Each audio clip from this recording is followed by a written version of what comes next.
Hey there, I'm DPadGamer, and it's time for some web slinging Easter eggs, but first, a spoiler warning. We'll be looking at a number of Easter eggs in Marvel's Spider-Man on the PS4. It's a fantastic game, so if you can, I'd suggest playing it before watching this video because after this sentence finishes, there will be no restraint on spoilers. So, Insomniac has put an incredible amount of detail into this game. As an example, let's start off by pausing the game and zooming in real close to a rocket while in photo mode. Among all the usual text that a rocket might have, it says that it's guaranteed to kill spiders. Considering that this is coming from a Fisk henchman, I would not be surprised if it came from an actual anti-Spider-Man factory. Either way, I hope this begins to show you the level of polish on this game, but there's a lot to go over, so let's get a tour of the city. So first off, we have the Avengers building itself.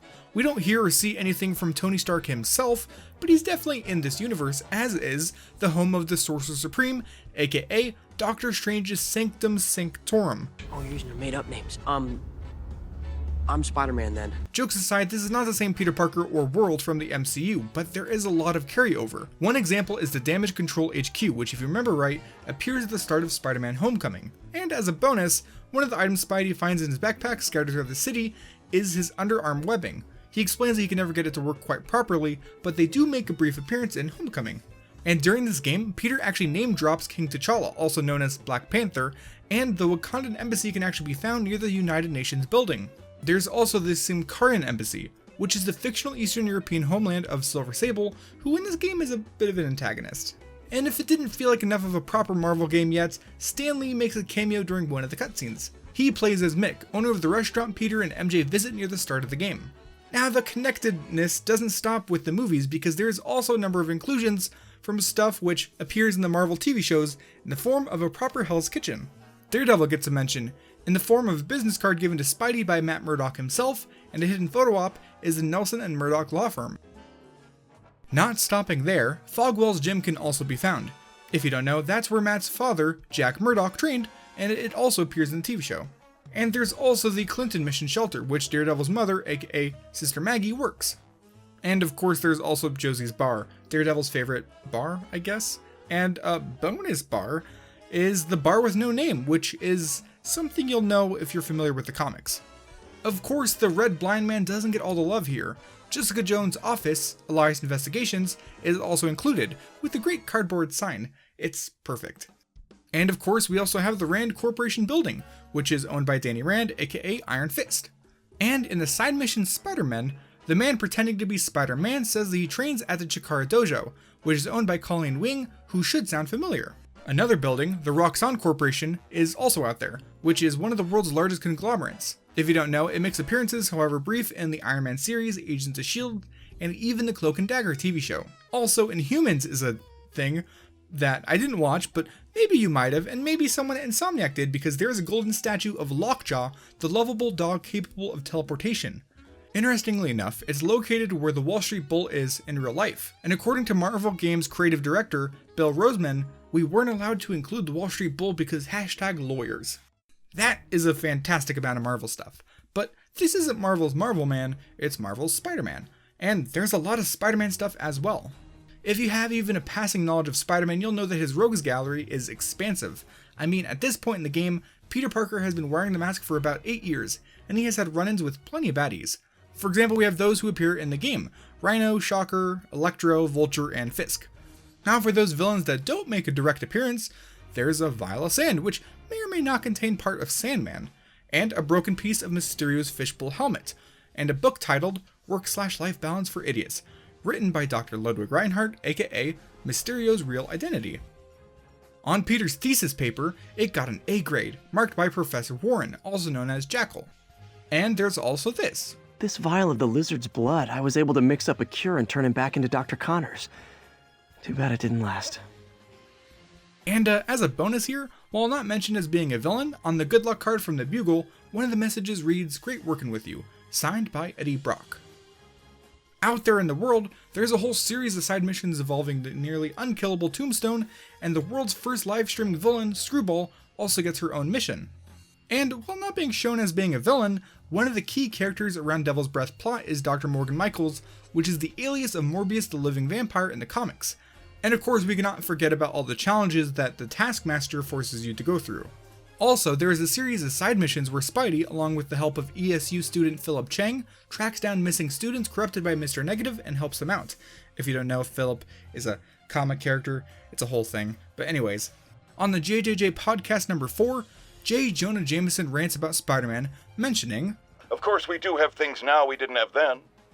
Maniacs who shoot electricity out of their eyes, walking piles of sand, Nazis made of bees!" And for a bonus Jameson Easter egg, his astronaut son John Jameson can be seen in the game's social feed, talking about space and how much he loves his dad and whatever. Now, take a breather, sit back and relax, because we're going to look at all the spandex in this game, because there is a bunch of wearable spider suits, each unlocking a new power to be used in combat. Now, there are a few suits primarily pulled from the Marvel Cinematic Universe, firstly being the Stark suit worn by Tom Holland's Spider-Man, first seen in Captain America Civil War. Moving on, in Spider-Man Homecoming, when the fancy Stark suit is taken away, you're left with the homemade suit, which is one step away from being a Halloween costume. Teased at the end of that movie and finally revealed in Infinity War is the Iron Spider suit. Sure, the name and origin comes from the Infinity War arc in the comics, but the visual design seems to be directly lifted from the movie's version of the suit. And special mention here goes to the Noir suit, based on the alternate version of Spidey who lives in the 1930s. He'll be appearing in the upcoming Spider-Verse animated film, voiced by the magical Nicolas Cage. The rest are all comic inspired, starting with the original classic suit, aka Steve Ditko's design first seen in Amazing Fantasy number 15. One of these is brand new and the other is battle damaged, and to go along with this you could actually unlock the vintage variation, which is actually cel shaded, which really stands out during normal gameplay. The dark suit is a reward for completing all 12 Black Cat stakeouts, and is based on the Spider-Man Deadpool crossover from just a couple years ago. When fighting Mr. Negative, my personal favorite is none other than the Negative suit, though the design actually comes from Spider-Man number 90, where Spidey delved into the Negative Zone, aka most YouTube comment sections. Familiar to fans of the Sam Raimi films, the wrestler outfit comes from Ultimate Spider-Man number 3, where Peter uses his new powers to become a masked wrestler. Now, I'd rather not be here all day going over suits, so let's speed things up. We've got the Secret War black suit from the Secret War series, and a punk rock Scarlet Spider from the Web of Spider-Man, and a similar, yet different, is a Spider-Punk from Amazing Spider-Man Volume 3. We have the 2099 suit from Amazing Spider-Man number 365, and later, the 2099 white suit, first appearing in 2015. The Fear Itself suit, which looks really dumb, comes from the Fear Itself series. I guess that makes sense. And the rest all come from various issues of the Amazing Spider-Man series, namely the Mark II, Mark III, aka my personal favorite, Mark IV suits, as well as Last Stand, electrically insulated, stealth, big time, and the glowy Spirit Spider. There are many great suits to choose from, so let me know which of those are your favorites. Now, moving on, here's Tomb Raider, a bookstore found near the Rockefeller Center, a cheeky nod to the classic Tomb Raider series. There's also references to the Grand Theft Auto series, though this one is more or less an entire side mission. In Spider-Man PI, you meet with Carmen, who asks you to go look into the shady characters her husband Rodrigo has been getting mixed up with. Spidey finds out he's being blackmailed by a woman named Tessa, who's working with a man named Deshawn. Turns out that they're planning a bank heist, and they have a man named Nico as their getaway driver. And to complete the reference, Roman is also being brought along, though he's Nico's nephew rather than bowling-obsessed cousin. Now, this might be random, but do you like pizza? Well, V_Katrina on the social feed must, because she takes the time to complain about how long pizza deliveries take in this city, suggesting that Spider-Man should just deliver pizzas in his downtime. Turns out in this universe, he's actually done that. I thought web swinging would let me get pizzas delivered fast. And it did. Fast and smashed. Now go out and find yourself a pizza parlor, one of which can be found below the prisoner base in the financial district. And stand close to the door and listen very closely. You could actually hear the theme itself.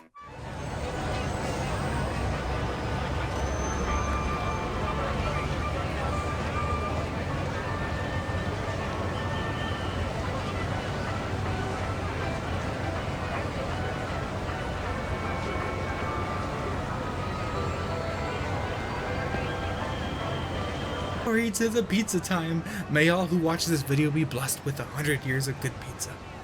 Perhaps one of the most minor parts of this game, but my favorite, if you press square while near citizens, Spidey will actually do a little wave, say hi, or even toss a couple finger gun motions towards nearby citizens. And to go along with it, occasionally a person will come up that has a prompt above their head. Press triangle in front of them and they might point out to a far off objective. Or even better, shake Spidey's hand, maybe ask for a high five, or even take a selfie with their hero. Doing this will actually give you 5 XP every single time, because even meeting with civilians is part of the job. That's fantastic, but while you're out here, you may have someone yell something like this.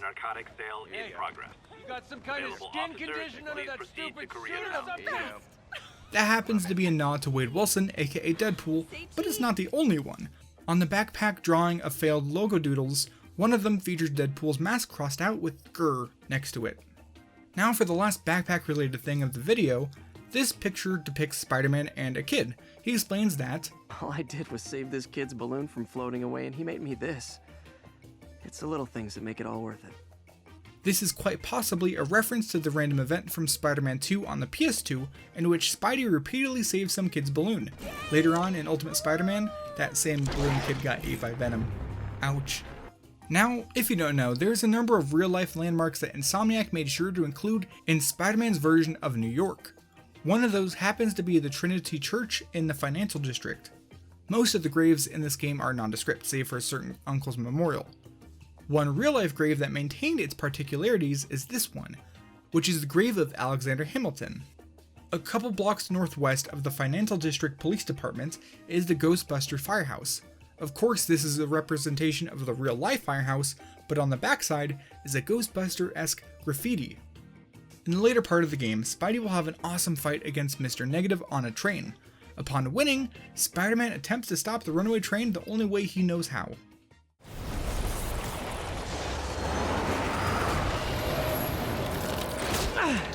That totally worked last time. I understood that reference. One of the key locations of this game is Feast, run by Aunt May and Martin Lee. When you enter for the first time, you'll no doubt notice a wall of photos. I am like 99% sure that these are pics of Insomniac developers, though I don't actually have any concrete evidence on this. If there's confirmation one way or another, let me know. I can, however, confirm that Insomniac games can be found inside this Insomniac game. It's here in the north part of Midtown. To go along with that, if you could track down a bus in the city, which it took me like 20 minutes of web swinging before I found one, you'll see that it has Insomniac Express plastered on the front and sides where the destination is usually displayed. And finally, let's end on a bittersweet Easter egg. It's made its rounds over the last week as being dubbed the world's saddest Easter egg, or some other really clickbait title like that. To explain, one Spidey fan named Tyler reached out to Insomniac Games expressing an interest in getting help to pop the question to his longtime girlfriend. The devs responded and the Easter egg was actually added. Currently in-game, which it might get patched out in the future, are the words, "Maddie, will you marry me?" up on a theater sign in-game. Unfortunately, as it turns out, the couple split just weeks before the game launched, hence why it's called the saddest Easter egg ever, and why it might get patched out. But here's a nice twist, in that, while not being the original person, someone named Mitch decided to go and pop the question to his own girlfriend, who is also named Maddie, and in the end, the Easter egg was a success. Now, I think I want to end the video on that note. No doubt there is some neat Easter egg that I missed, so be sure to let me know in the comments down below. Leave a like if you want, maybe subscribe for more videos from me. My life has been absolutely consumed by Spider-Man this past week, so I think I'm going to go play The Sims 3 for a change of pace. I'll see ya in the next video.